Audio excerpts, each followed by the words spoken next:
So all those have been paid, as I understand. Yes. Because I can see of His Excellency the President, John Mahama.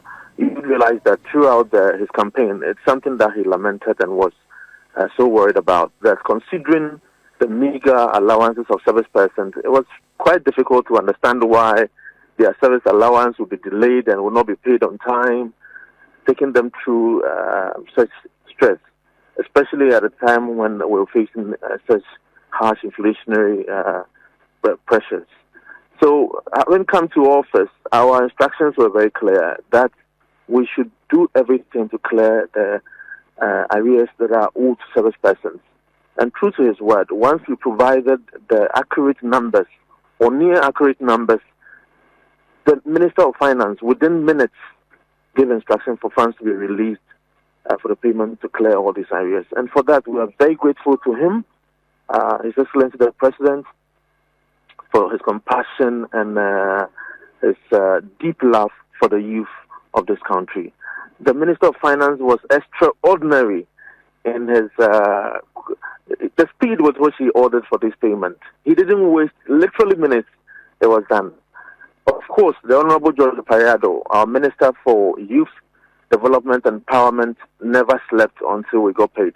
From the day he got to the office to the day the funds hit the account, he never sat down. Physically crisscrossing between the Ministry of Finance, the Controlling Accountant General, and the National Service Headquarters itself to make sure that our data is accurate and we'll be ready to pay all the arrears owed service persons. And these are extraordinary gentlemen. We continue to wish them well, even as they start their terms in office. I see. Because I also saw a gentleman who showed, I don't know whether it's a slip of the payment. He was complaining that he got only January. He didn't get December and November. We are paying over, I mean, if you look at it that way, so we are paying 70,000 of the regular service persons times 3. So we are paying over 200 and something thousand individual payments. There could be a glitch here or there. This morning, I'm expecting the report from Dr0ps. If this gentleman reach out to his office, and then we can confirm that his payment has been made to him, it will be done almost instantly. So for those like him who haven't gotten, maybe they are owed 3 months, they haven't gotten the 3 months, you said they have to reach out to... Hello? One or two people would have issues. And then it does happen.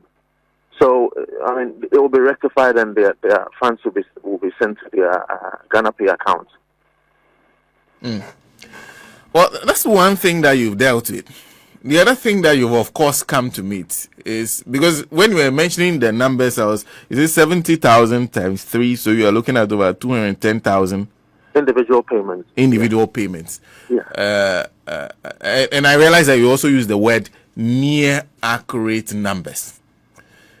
So, are you sure you haven't paid any ghosts? I think we're having difficulties with this line. We keep losing him. We'll try and get him back on the line and continue the conversation with him. So we'll call him back. Acting Director, Ghana National Service Authority. Remember, like I said, there's been an investigation ordered into the activities of the National Service before he came. So this is something that he came to meet this. It's not like as if it is something that is... But once he's walked into the office, it means that even the numbers he's looking at, question is, that's why he says near accurate. So you can never be so sure.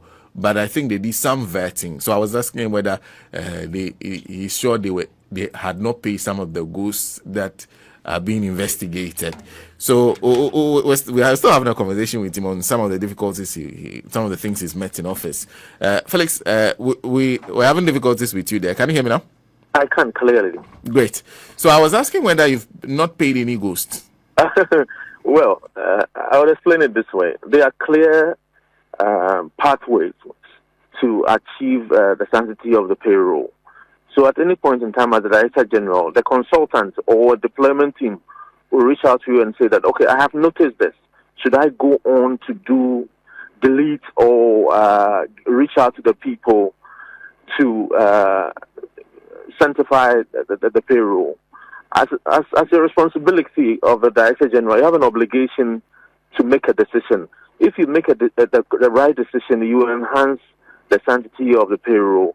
If you do not, there will be doubts about the payroll. There are some outstanding issues that we have to clarify. For example, people who did not register with their Ghana card. We still have over 5,000 of them in the system. This morning, I have instructed the consultant to give me all the list. We are going to reach out to these individuals and give them opportunity, if they indeed exist, to come to our offices with their Ghana card to verify that they are indeed the people in our payroll. That issue are universities that do not have accreditation with the Ghana Tertiary Education Commission. There are a few thousands of them also there. So it is a process that we are going to. If these people do not show up by Friday, I will go up to delete these names. That would mean that we will have about 10,000 less people in our payroll to pay for February. I see. So you have already identified 10,000 people who fall within these brackets that you just talked about? Yes, clearly.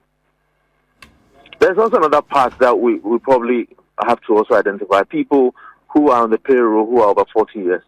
I think by law, you are not allowed to do national service after 40 years. There was probably a lax in enforcing these regulations at some point. But we do not expect people who are over 60 years, 70 years to be doing national service.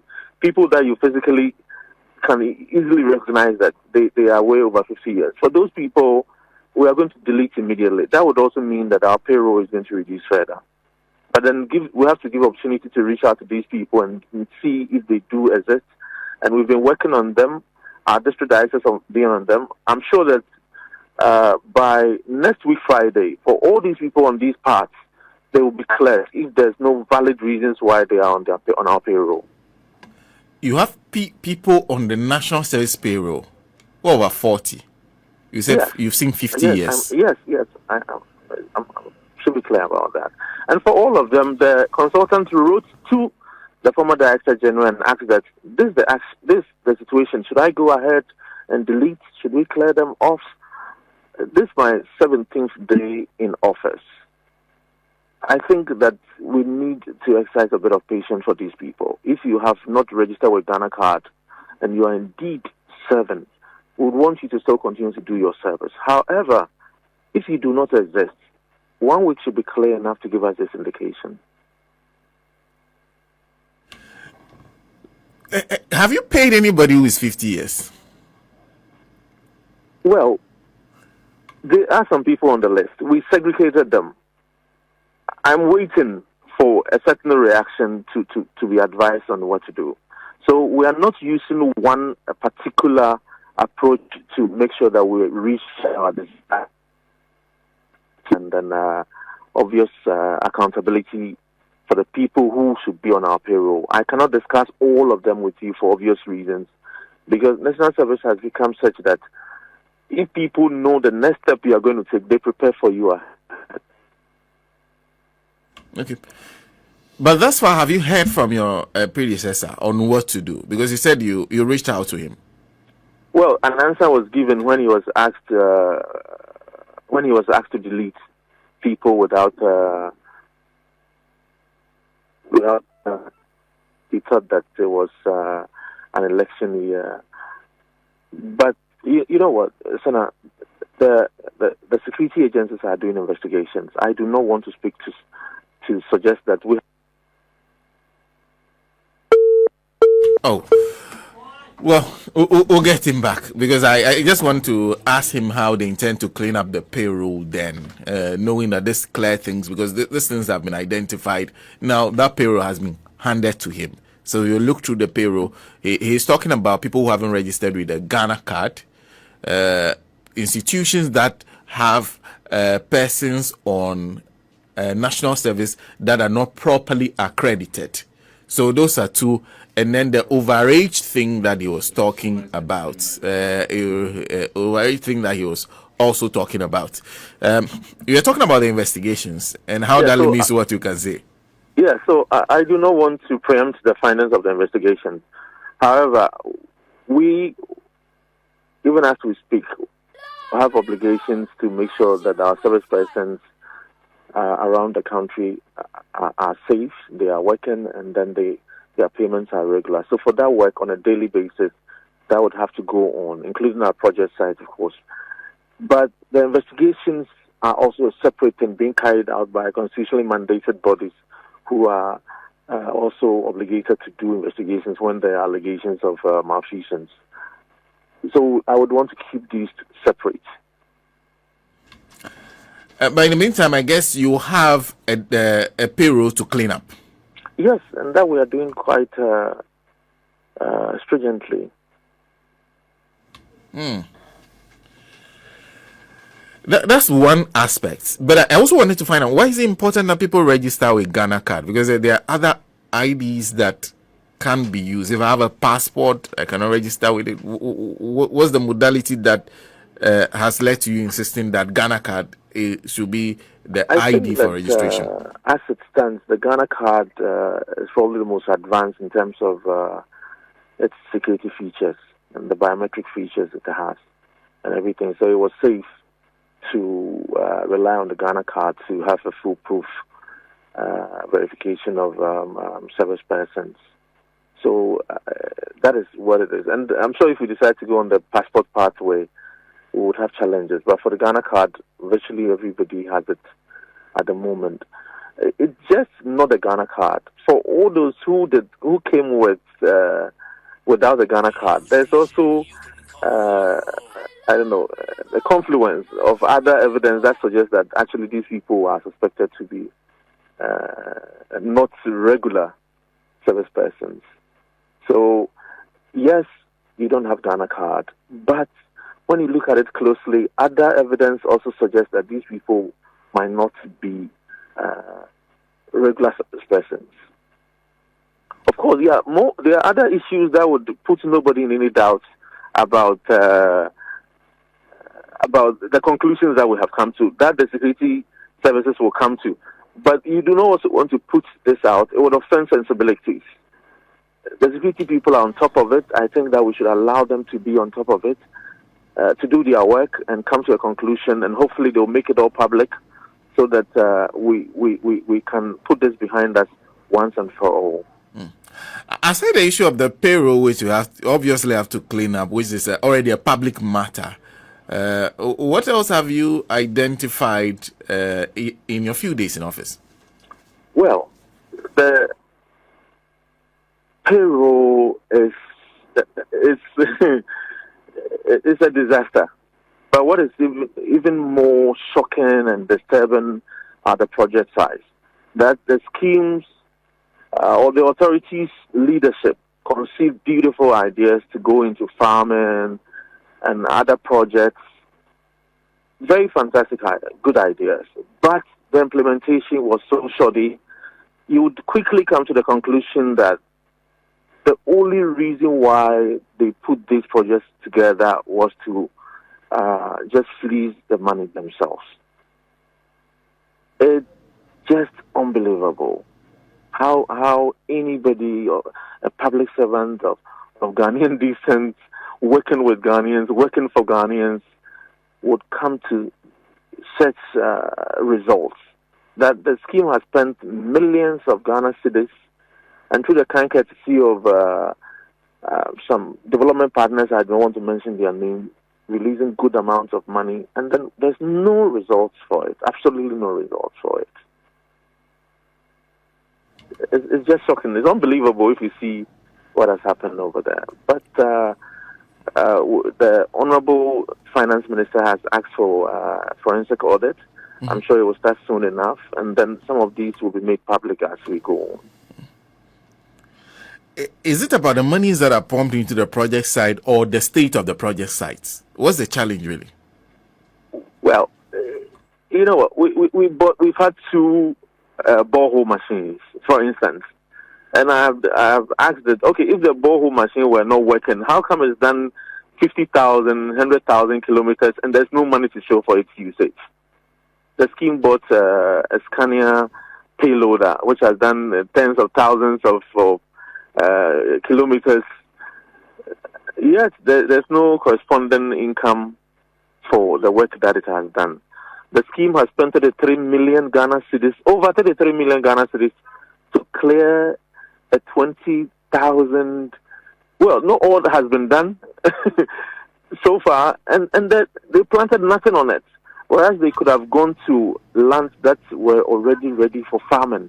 So why do you go and then clear virgin forest to start farming when there are farmlands in a Branham, Pota, that we could easily go and use?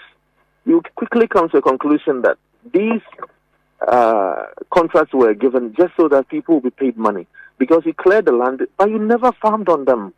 So what was the reason for clearing these lands and paying so much to your contractors that were engaged?